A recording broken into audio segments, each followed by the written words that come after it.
हम mains exam देते, seat already बिका हुआ है, तो क्या गारंटी है कि मेरा होगा। इस बार अगर जॉब नहीं करता है तो कहा जा रहा है कि अगले साल शादी कर लो, है ना। अगर हम लोग के पास सीट खरीदने का होता तो हम लोग तैयारी क्यों करते। हम लोग खरीद ही लेते सीट, हम लोग खरीद ही लेते सीट। हम लोग को प्रोटेस्ट करने का शौक थोड़ी ना है। हम लोग तो पढ़ना चाहते हैं ना, मेहनत करना चाहते हैं। जेपीएससी टाइमलाइन, इस पोस्टर को एक्सप्लेन कीजिएगा आप। हाँ, कर सकते हैं। इसमें जेपीएससी टाइमलाइन लिखा हुआ है, इसमें लिखा हुआ है कि नोटिफिकेशन निकलता है लेकिन एग्जाम टाइम पे नहीं होता है और वेट करना पड़ता है। जैसे इस बार भी आया नोटिफिकेशन, उसके बाद एग्जाम डेट दिया गया, उसके बाद में फिर उसको आगे बढ़ा दिया गया, उसके बाद फिर से एग्जामिनेशन कैलेंडर निकाला गया, उसके बाद रूमर्स। जैसे रूमर्स मतलब आज हुआ एग्जाम, कल होगा एग्जाम, इस टाइप का। मतलब वेट करते करते लोग मतलब रूमर्स में फंसे रहेगा। उसके बाद में फिर अभी क्या बोलते हैं, ये पेपर हुआ लेकिन लीक हो गया। वो लीक कैसे हुआ, ऐसे कैसे लीक हो जाएगा। अगर अभी तो शिक्षा जो मंत्रालय है वो सीएम का अंडर में ही है और उसके बावजूद भी पेपर लीक हो रहा है, तो कैसे पेपर लीक हो रहा है। जो एग्जामिनेशन कंट्रोलर जो अभी गिरफ्तार हुई है, ये श्वेता गुप्ता, तो वो उनके वजह से। तो अगर सिस्टम में ही ऐसे लोग रहेंगे तो एग्जाम कैसे मतलब ये होगा, फेयर एग्जाम होगा। हाँ, अभी जो प्रोटेस्ट चल रहा है तो वो लीक को लेकर के प्रोटेस्ट चल रहा है और होप इसी उम्मीद से हम लोग प्रोटेस्ट कर रहे हैं कि सीएम हम लोग का बात सुनेंगे और एग्जाम रद्द करेंगे, ये सोच करके। और आगे एग्जाम रद्द होगा तो आगे दोबारा एग्जाम होगा, जेपीएससी को रोकथाम किया जाएगा, तो हम लोग तैयारी को अपना कंटिन्यू करेंगे। हम लोग को प्रोटेस्ट करने का शौक थोड़ी ना है। हम लोग तो पढ़ना चाहते हैं ना, मेहनत करना चाहते हैं। यहाँ हाँ, झारखंड से है धोनी, तो यही थैला फॉर अ रीजन।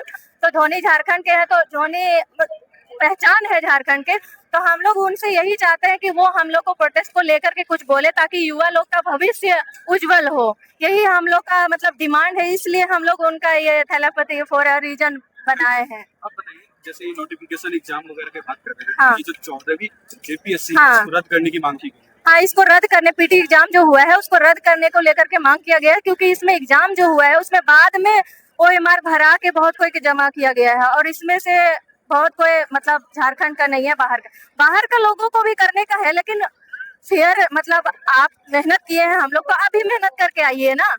अब आप सीट बेचिएगा, ये तो हम लोग का तो इतना ये नहीं है ना। अगर हम लोग के पास सीट खरीदने का होता तो हम लोग तैयारी क्यों करते, हम लोग खरीद ही लेते सीट। ये रूमर्स भी तो हो सकता है, सच्चाई भी, मतलब ऐसा भी हो सकता है कि वो रूमर जो हो नहीं, रूमर्स तो नहीं है। अगर रूमर्स होता तो सीआईडी और झारखंड पुलिस मिलकर के क्यों जेपीएससी आयोग पे ये छापा मारता और वहां से श्वेता गुप्ता को गिरफ्तार करता। उसके बावजूद जो हमारे चेयरमैन थे उनको भी, उनसे भी पूछताछ जारी, त्याग पत्र वो दिए, वो बचने के लिए त्याग पत्र दिए। उनसे तो भी तो चल रहा है ना इंक्वायरी और अभी धीरे धीरे इसमें बहुत कोई इन्वॉल्व है। ये तो रूमर्स नहीं है ना। इसमें जो प्रोटेस्ट की भूमिका है इस एग्जाम में, इसको आप कैसे देखते हैं? देखिए, जेपीएससी के खिलाफ पहली बार इतने सारे स्टूडेंट इसलिए आए हैं ना, क्योंकि अभी खुलेआम मतलब कि सीट बेचा जा रहा है। ये एकदम सामने आ गया है कि खुलेआम सीट बेचा जा रहा है और इसीलिए इतने सारे छात्र मतलब एकत्रित हुए। इसलिए हुए हैं कि जंतर मंतर में जो प्रोटेस्ट हो रहा था, तो सरकार हम लोग का भी बात उन्हीं की तरह सुने। और हम लोग भी तो झारखंड के ही है ना, इस देश के ही युवा है। तो हम लोग तो बस अपना भविष्य बनाना चाहते हैं ना, हम लोग को प्रोटेस्ट करने का तो शौक नहीं है, इसीलिए हम लोग इतने सारे उतरे हैं।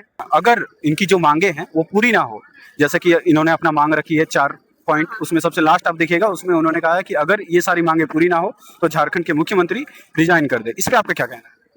देखिए, हमारी मांगों को पूरी नहीं, अगर मांग पूरा नहीं होता है तो ये तो अनिश्चितकालीन हड़ताल चलेगा ही जब तक पूरा ना हो। लेकिन अगर नहीं देते हैं तो देखिए, हाँ, अंतिम निर्णय यही है कि इस्तीफा दे, क्योंकि उनको भी तो जनता ही चुन के बैठाया है ना। यही बात। काम करने के लिए चुने थे ना, अगर काम ही नहीं कर पाएंगे तो फिर हम लोग के लिए कुछ नहीं कर पाएंगे, तो फिर क्यों बैठेंगे। उसको तो हम लोग बैठाए हैं ना। तैयारी करते हैं यहाँ पे? हाँ, तैयारी करते हैं और इस बार हम लोग का पीटी निकला हुआ भी है, लेकिन फिर भी हम लोग प्रोटेस्ट में आए हैं, क्योंकि पीटी अगर मान लीजिए हम क्वालिफाई किए, हम मेंस एग्जाम देते, सीट ऑलरेडी बिका हुआ है, तो क्या गारंटी है कि मेरा होगा। इसलिए ये में आए हैं हम लोग प्रोटेस्ट में, ताकि फेयर हो और हम लोग अपने मेहनत के दम पे जॉब ले सकते। हम ये मेरा 3rd अटेम्प्ट है। हम पिछले बार भी मेंस दिए थे लेकिन नहीं हुआ मेरा। इस बार भी पीटी हुआ है, मेंस देना है हमको और फॉरेस्ट वगैरह, फॉरेस्ट रेंजर और एसीएफ का है, उसमें भी हम मेंस दिए लेकिन मेरा नहीं हुआ। और उसमें भी ये सुनने को आ रहा है कि उसमें तो पेपर बाद में निकाल के लिखवा के फिर जमा किया गया है। अब देखिए जांच तो चल रहा है क्या आता है उसमें परिणाम, ये फॉरेस्ट रेंजर वाला भी और एसीएफ वाला में भी। तो मेरे घर में कोई जॉब करने वाला नहीं है और मेरे से ही उम्मीद है। तो हमको भी बोला जा रहा है कि तुम्ही से उम्मीद है कि तुम कब जॉब करोगी ये। और अगर मेरा है कि इस बार अगर जॉब नहीं करते हैं तो कहा जा रहा है कि अगले साल शादी कर लो। फिर बाद में हम एग्जाम्पल बन जाएंगे ना कि इतने टाइम से बाहर रही, इतना दिन से पढ़ रही थी, क्या कर ली है। इसीलिए कोई बाहर नहीं भेजना चाहेगा। अगर मान लीजिए कि हम अपने मेहनत के दम पे कुछ कर लेते हैं तो मेरा गांव, पूरा मेरा जो समाज है, लड़कियों के प्रति उनका सोच बदल जाएगा कि इतना दिन से मेहनत कर रही है लेकिन कर लेगी, वो कुछ ना कुछ अपने जीवन में कर लेगी, सक्सेसफुल हो जाएगी, वो हुई थी वैसे ही हो जाएगी। इस तरह से लड़कियां अगर सफल होती हैं तो एक पूरा समाज को लीड करती हैं वो। इसीलिए लड़कियों का सफल होना बहुत जरूरी है। देखिए झारखंड सरकार योजना भी चला रही है, मैया समान योजना। मेरा वो योजना खराब नहीं है, बहुत अच्छा है। लेकिन अगर जो स्टूडेंट पैसा मिल रहा है उससे मेहनत कर रहा है, लेकिन मेहनत करने का क्या फायदा हुआ अगर इस तरह से एग्जाम लीक होगा, पेपर लीक होगा और सीट बेचा जाएगा तो मेहनत करके भी क्या कर लेगी। अब मान लीजिए जितना पैसा दिया जा रहा है उतना पैसा में वो कितना पूरा जिंदगी कट लेगी? नहीं। कल भी